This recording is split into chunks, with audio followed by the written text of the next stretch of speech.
Imagine staring out into a pitch black night. We're talking just zero point 0.5 lux of ambient light, and yet you're seeing the environment around you in vibrant, full 4K color. It's honestly pretty mind-blowing when you actually see it in action. Oh, absolutely.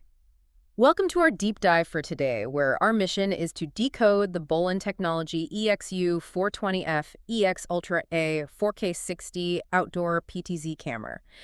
Specifically, we want to figure out what a $7,995 price tag actually buys you in the world of high-end enterprise optics. Right, because we really aren't talking about your standard run-of-the-mill security camera here. Not at all. Okay, so let's unpack this. It's essentially like taking a robotic cat's eye, pairing it with a supercomputer, and just strapping it to the side of a building. Yeah, that supercomputer comparison is incredibly accurate, especially when you look at how the hardware and software actually interact.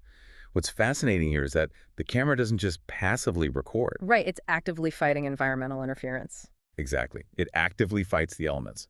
The documentation highlights features like a visibility enhancer, a super image stabilizer, and this defog capability. And that defog feature is wild. It really is a perfect example of what makes this system so advanced. Because it isn't just like physically wiping a lens or digitally turning up the brightness. It's using real-time algorithmic processing. So it's basically analyzing the video feed live. Yes, analyzing the contrast of individual pixels and mathematically subtracting the haze from the feed as it happens. Wow. And then you stack the AI face detection focus on top of that. Right, so it's continuously calculating. Yeah, calculating and adjusting its physical optics to track a moving subject through that mathematically cleared fog. But here's where it gets really interesting for you listening. While I was reading through Bolin's documentation, I hit a massive red flag. Oh, yeah.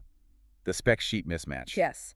At the very top of the page, the marketing features brag about a 1/1.8-inch Starvis 2 sensor and a 30x high-resolution optical zoom, which, sounds incredible. It does sound great on paper. Right, but scroll down to the hard technical specifications, and it explicitly lists a smaller one over 2.8 type IMX715 sensor. Wait, and only a 20x lens. Right, exactly. Only a 20x lens. Now, both claim to shoot 4K, so I have to ask, why does that fraction of an inch even matter?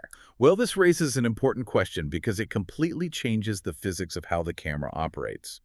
That physical sensor size dictates how much light the camera can actually capture. Okay, so bigger sensor, more light. Right. A 1/1.8-inch sensor has significantly larger individual pixels than a 1/2.8-inch sensor. And larger pixels mean they can physically trap more light photons.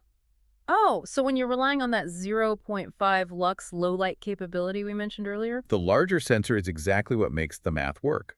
So when the marketing copy claims a larger sensor but the hard specs deliver a smaller one, they're fundamentally altering the low-light performance you're paying for. So they're basically, selling you a massive bucket to catch rain, but the blueprint reveals the bucket is actually a third smaller than advertised. Exactly. It's an issue of physical light gathering capacity. Now, to be fair, both sensors are cutting-edge Japanese components, delivering 8.29 megapixels.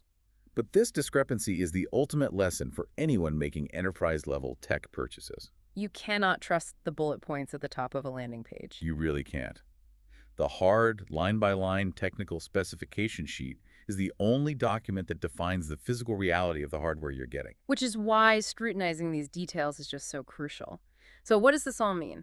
Zooming out for a second, even if you aren't about to drop $8,000 on a PTZ camera, this piece of hardware represents a massive tectonic shift in the industry. Oh, absolutely. Enterprise technology is completely abandoning passive observation. Right. A camera used to just be a dumb piece of glass documenting whatever happened to be in front of it. Now it's this active, intelligent system constantly adapting to its environment. And that evolution leaves you with a really fascinating threshold to consider. Think about the components we just discussed. The AI, the algorithms. Yeah. When a piece of hardware has IP-upgradable firmware, AI-driven facial tracking that controls physical motors, and the ability to process full color in near-total darkness. It's almost entirely self-sufficient. Exactly. So at what point does a traditional camera cease to be a simple tool and legally, or even philosophically, cross the line into becoming an autonomous robotic watchman?